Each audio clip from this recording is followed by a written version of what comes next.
Okay, here we are at Fort Macon in North Carolina, and we go check this out. It's a state park now, and so we'll learn about it.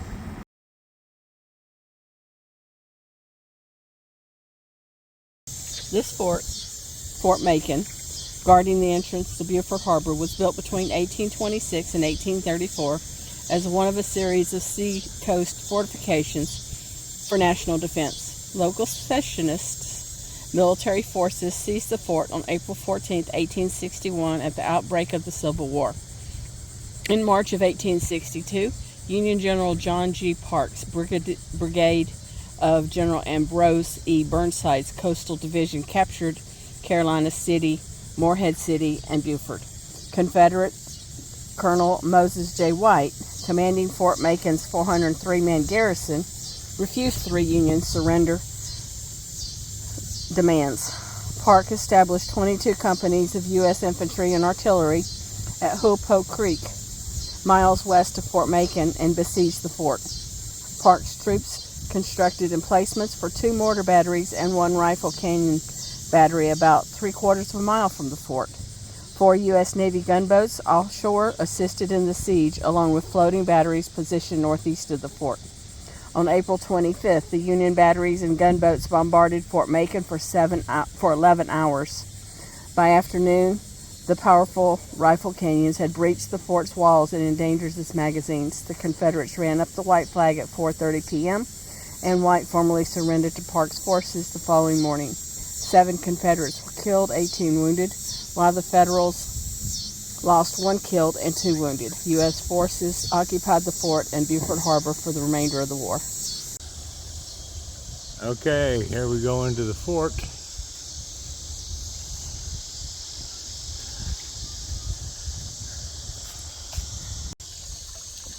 Now they got a quiet little, I'll call it picnic table rest area out here outside, and a little fountain.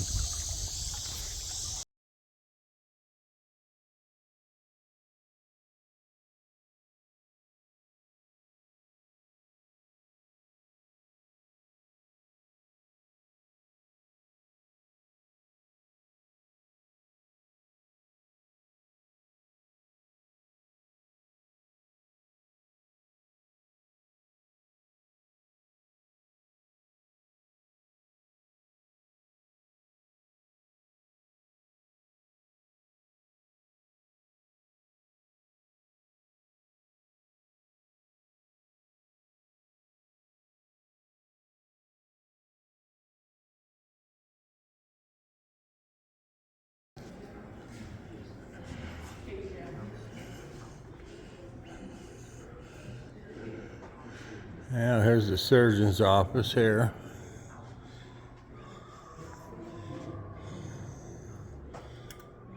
Dear Professor, the hospital is a disgrace to the service. The flimsy wooden building was removed in sections from Morehead City. Steward's office. But up here in the hospital, it is radically defective and labeled. And now Here's the piles of knowledge. Disgrace to service. For study of skins. And they got a little movie in here for the younger kids here.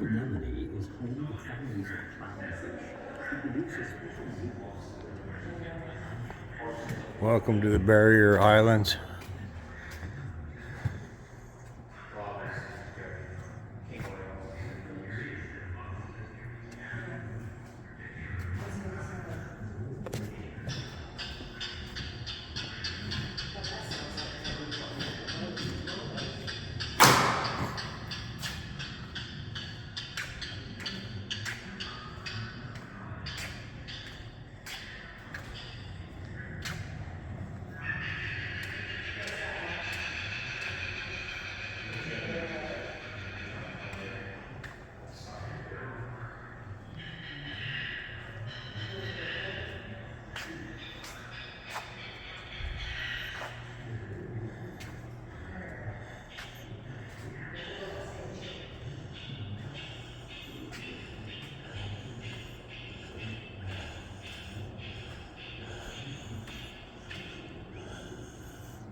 Deadly litter.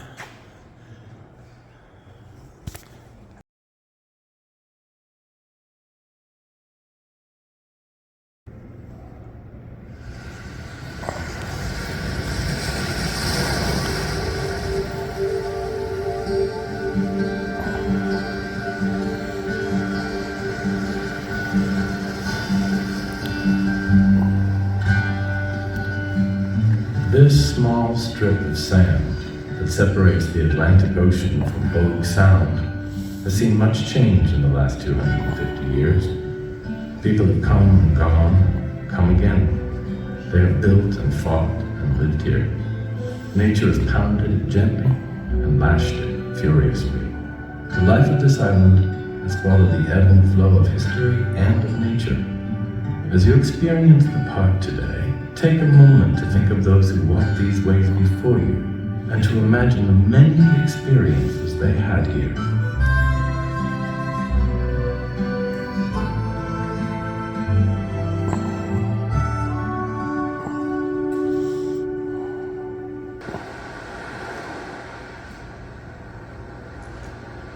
Before European settlers arrived, the only battle on this island was between the sand and the sea.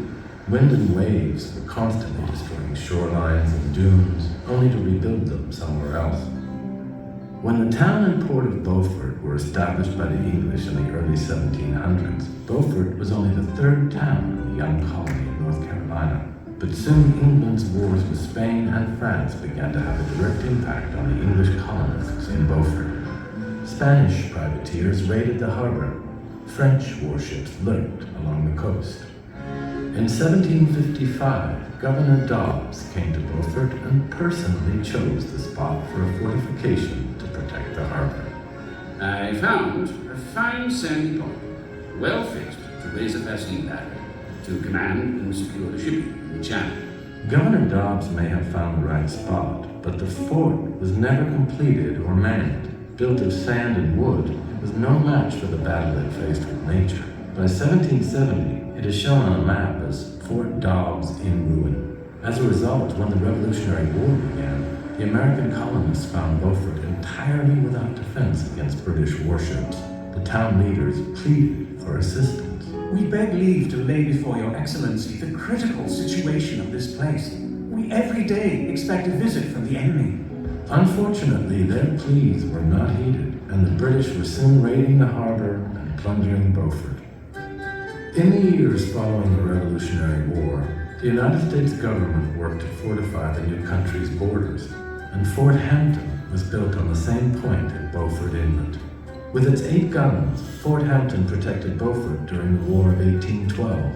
After the war, however, the fort was abandoned, and in 1825, a hurricane sealed its fate, washing Fort Hampton into the sea. Nature had proved to be the triumphant force in these early rounds of a never-ending battle.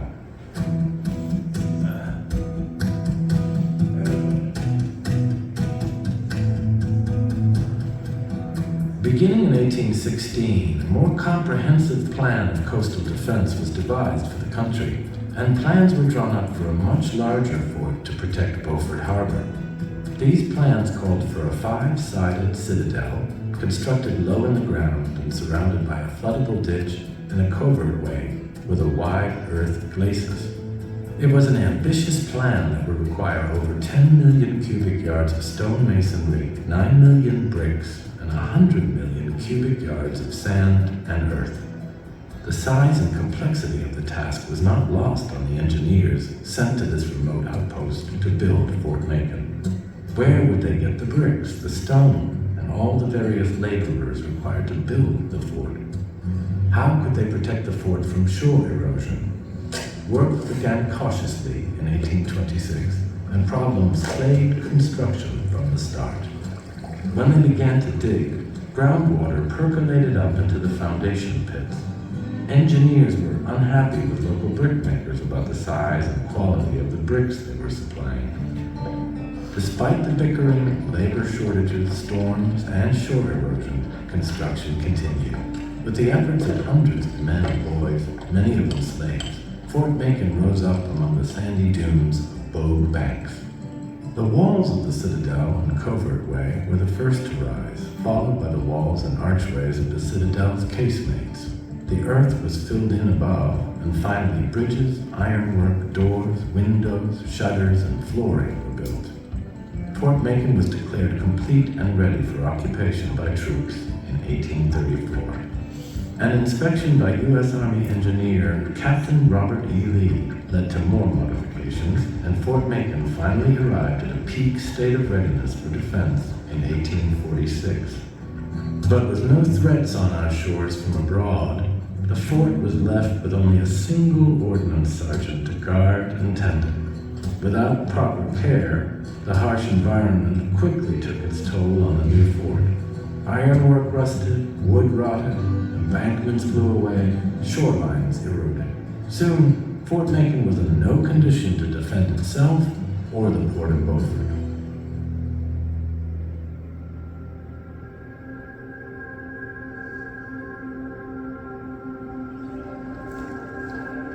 When war finally came to Fort Macon in April 1861, it was not a war with a foreign power, but a war between the states of the North and the South. North Carolina's governor chose to side with the Confederate States, and he ordered North Carolina troops to take over all military posts in the state.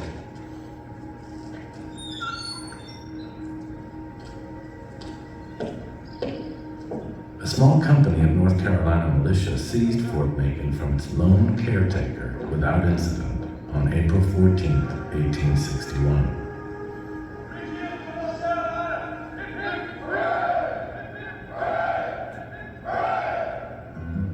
More state troops and volunteers were sent to help man the fort. They found the fort in sad shape and worked feverishly around the clock to prepare it for battle. Most of the young North Carolina troops had never been to war and viewed this as a great adventure that would last a few weeks.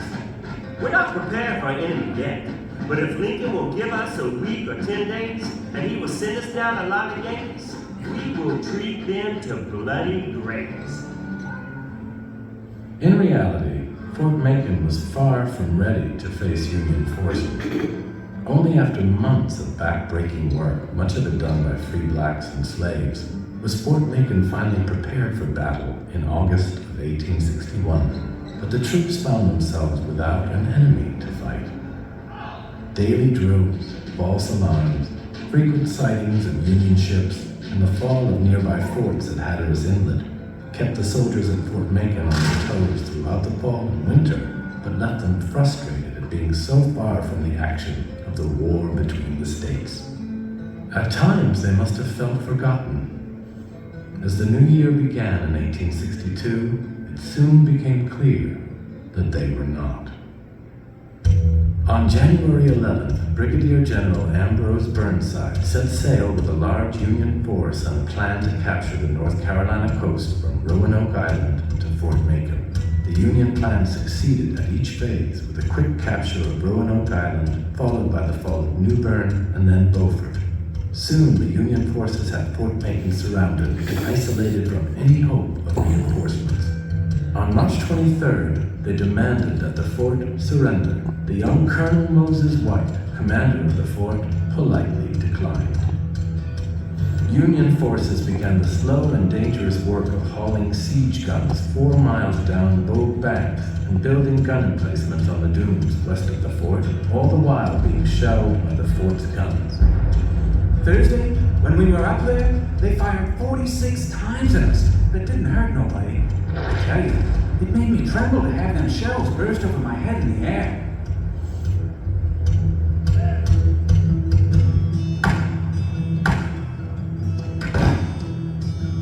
Despite the cannon fire and a few skirmishes with the Confederates, the Union work progressed steadily.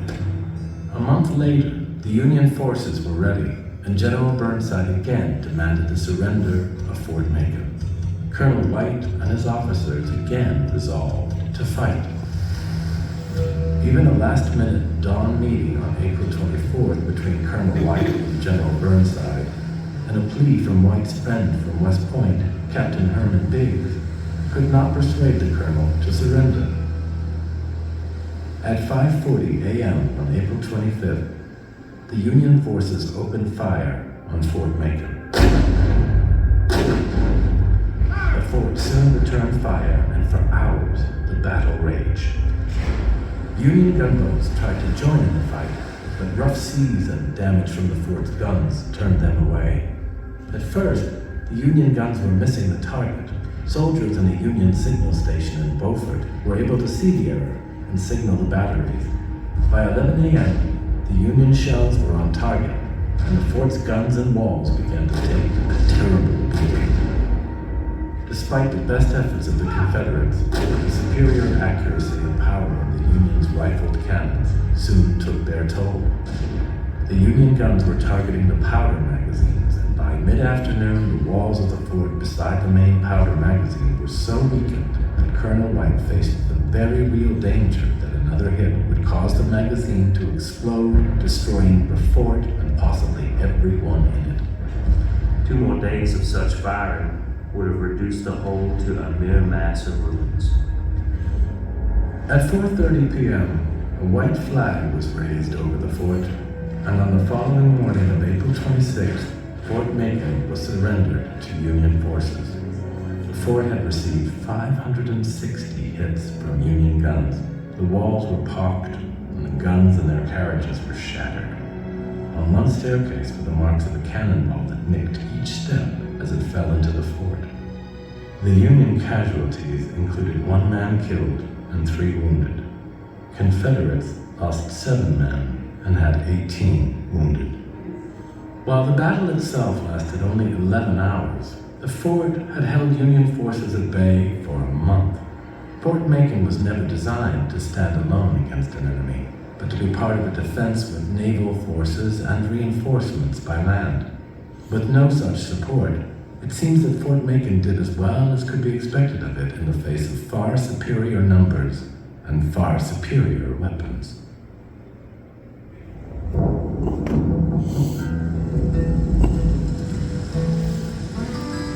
During the remaining years of the war between the states, Union forces occupied the fort, and it was used primarily as a military prison.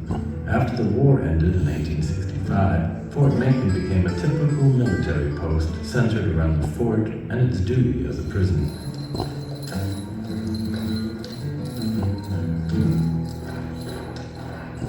With no war raging, officers and soldiers had their families with them, and daily life at the fort included children going to school.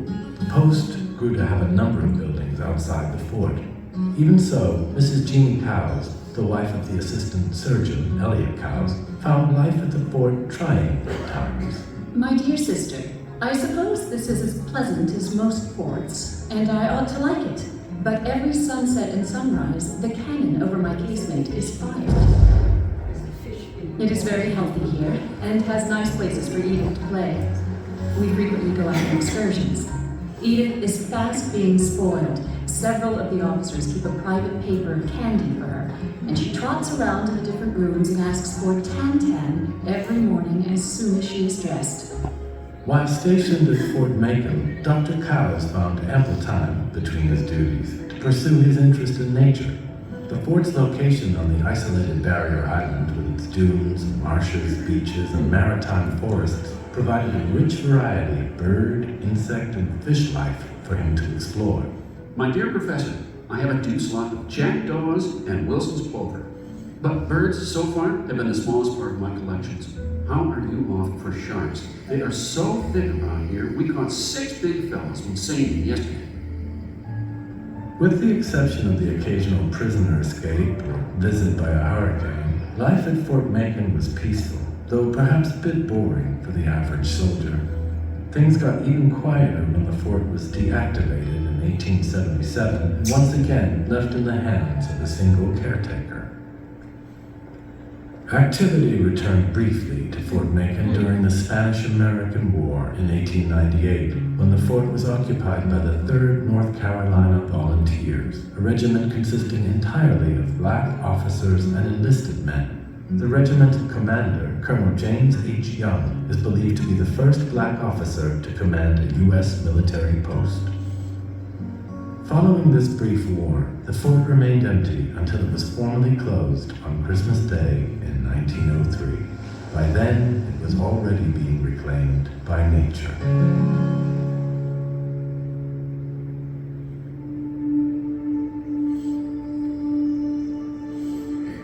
Fort Macon remained abandoned for the first quarter of the 20th century. Time and climate took its toll. Vandals broke windows and stole anything they could find and pry loose. The First World War came and went, with no arrival of troops and no preparations for battle. In 1923, the federal government determined that Fort Macon no longer had strategic military value. The following year, the state of North Carolina acquired the fort and the property surrounding it to use as a public park. The U.S. government, however, reserved the right to reoccupy the fort and the land if the national interest required it. The state was delighted to have this historic site and planned to make Fort Macon into a state park, its second after Mount Mitchell. The arrival of the Great Depression brought the Civilian Conservation Corps to Fort Macon. They cleared out the fort and the grounds, restored the fort, and built roads and public facilities. This work allowed Fort Macon State Park to open on May 1st, 1936, as North Carolina's first functioning state park. The new park was enjoyed by many, but within a few short years, shore erosion had destroyed much of the beach and some of the park's newly built facilities.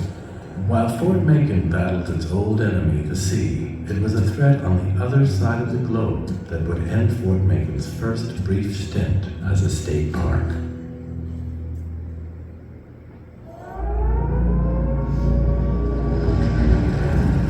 Within 2 weeks of the Japanese attack on Pearl Harbor on December 7, 1941, Army trucks came rolling into Fort Macon.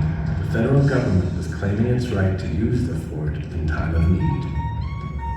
Long forgotten and neglected as a military asset, the old fort came to life and proved its value in time of war once again. The equipment of modern warfare was installed. Soldiers bunked in the same casemates that housed both Confederate and Union troops. German U-boat submarines lurked offshore, often in sight of the fort. They systematically sunk numerous Allied merchant ships and tankers. Fort Macon soldiers could not directly harm the submarines, but they patrolled the beaches and manned the guns that served as a deterrent. They kept enemy ships from getting close enough to shell the Navy base or the ships in port. Shortly before the end of the war, in 1945, Fort Macon was deactivated for the last time after one final service to the defense of our country.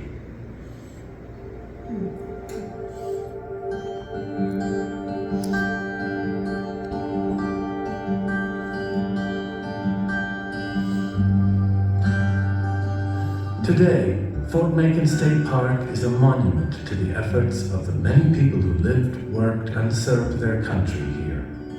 As it stands here on this tip of sand, it reminds us of the tides of history that have flowed over this place. It marks both the dramatic moments and the quiet ones. The echoes of the battles of man and nature are here to be heard. All you have to do is listen. Okay, we're headed to the fort now. Okay, we're off to the fort now to see the real fort. Don't step off.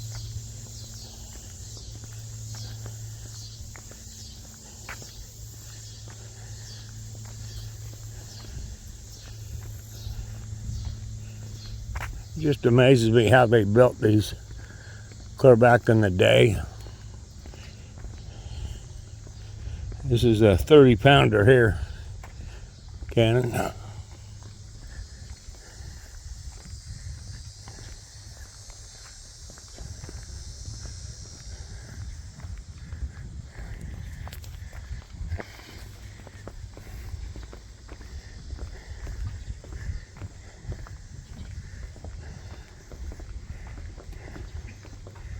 Now this is down here where they had to fill with water down here.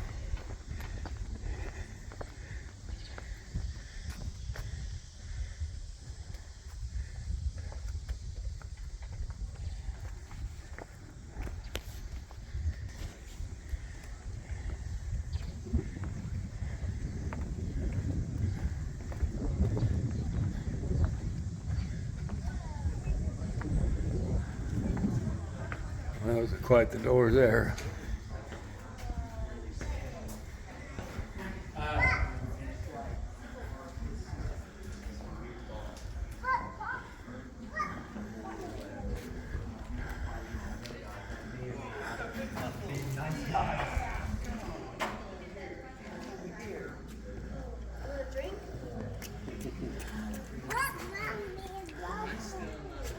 You look at,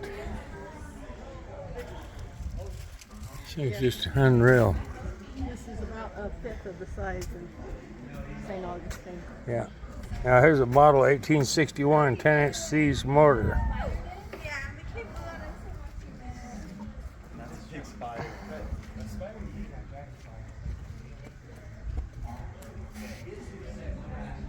Boy, the weight of the barrel, 1968 pounds, and the weight of the gun carriage was another 1830. So the weight of the pretty darn heavy. Guess I'm not gonna pick up one of those, put it in my truck.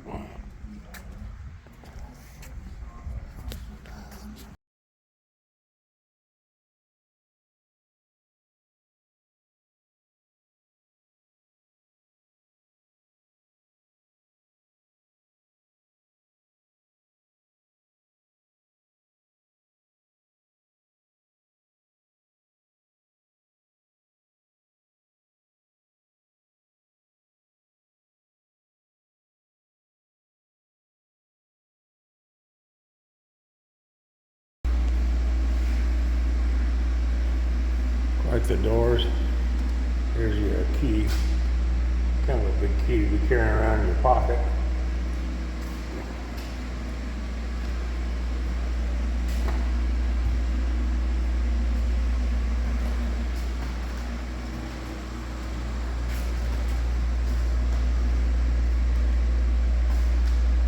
Here's the engineer's plans.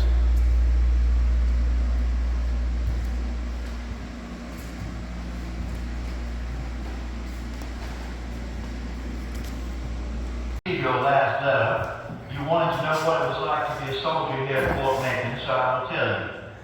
We all live in the rooms of the fort, which are called casemates. They are very comfortable, except that they leak during rain and can be very cold. The rooms have wooden floors, plaster walls, and a fireplace provides our water. We all sleep in big wooden bunk beds, which are made for 4 men. That is, 2 men each from top and bottom levels. Our mattresses are cotton tick bed sacks stuffed with straw. Every month, each man receives an allowance of 12 pounds of straw stuffed in his bed sack with him. Each man also has a heavy army blanket for warmth. There are no bed linens for us and no pillow unless a man... Now here's the commander, Colonel Moses James White. Welcome to my quarters. I'm instead of Colonel Moses J. White, Confederate States Artillery. I was once flesh and blood alive, but that was over 100 years ago. Still, I still endures just as this fort does. I was the commandant of Fort Macon during most of the time our Confederate Army held it, and Fort Macon was my first real command as Confederate officer in the War for Southern Independence. This is where I lived. Both officers and enlisted men were quartered here in the casemates of the fort. And actually, these casemates made very eligible quarters, as you can see. They're all floored with pine wood and had walls of lath fastened. Air circulated behind the walls between the long seating vent and the little vent openings along the baseboard. As Army villas go, these were quite comfortable. Now here's the armament and weapons. And boy, they got stuff in here.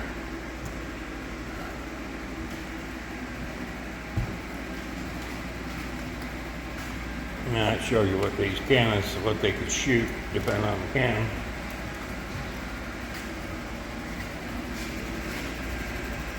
And here's some fuses.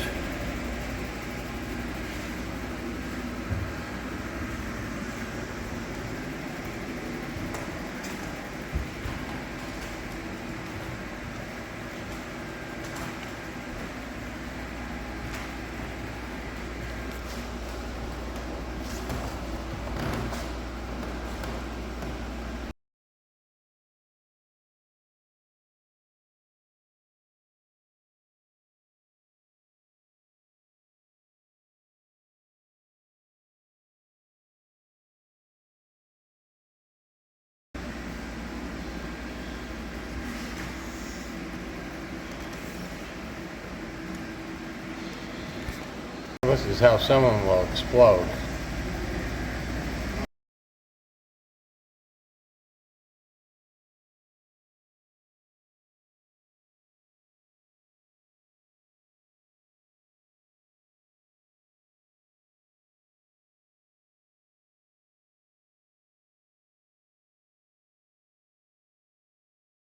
Now, here's a hot shot furnace, and they used it to heat up the cannonballs up to over 1,000 degrees, and then they'd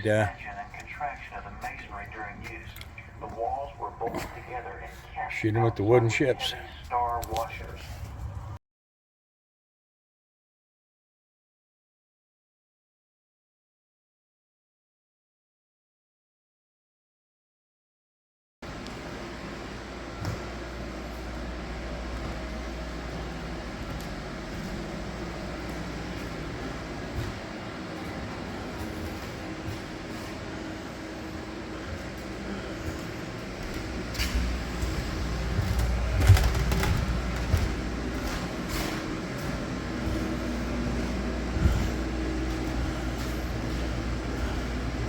Now here's all the uniforms over the years. Uniforms of U.S. Regular Artillery, Fort Macon, War between the states, prisoner uniform, Spanish-American War, World War II uniforms.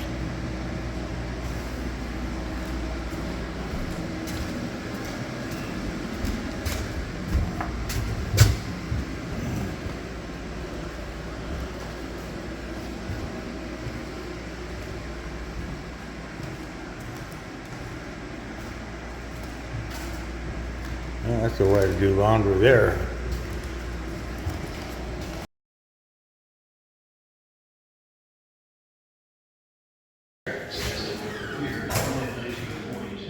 When Fort Macon was occupied by units of the United States Coast Artillery. Although Fort Macon had been in North Carolina State Park for over 17 years. The room which you see here depicts a time period in early 1942 when the men of the 244th Coast Artillery occupied the fort. To make the very rooms of Fort Macon livable, the soldiers had first install temporary doors, windows, and wooden flooring in each room to shut out the elements.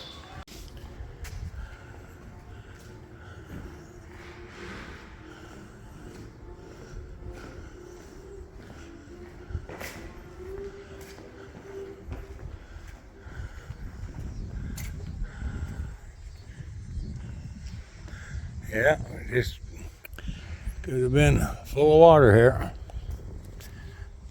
Let's see what this would have been, a big oven or something, or a furnace. Oh, it's a Fort Bake oven. That's to bake the bread.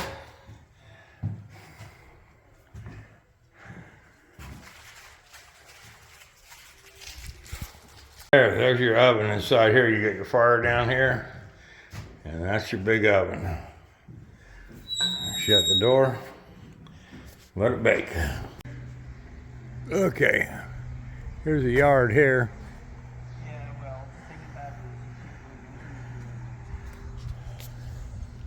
Okay, you get up here on top, and these cannons are some good sized cannons.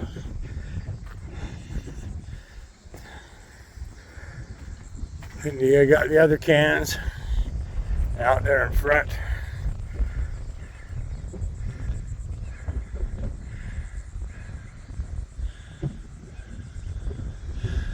It's quite a view.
Yep, go ahead.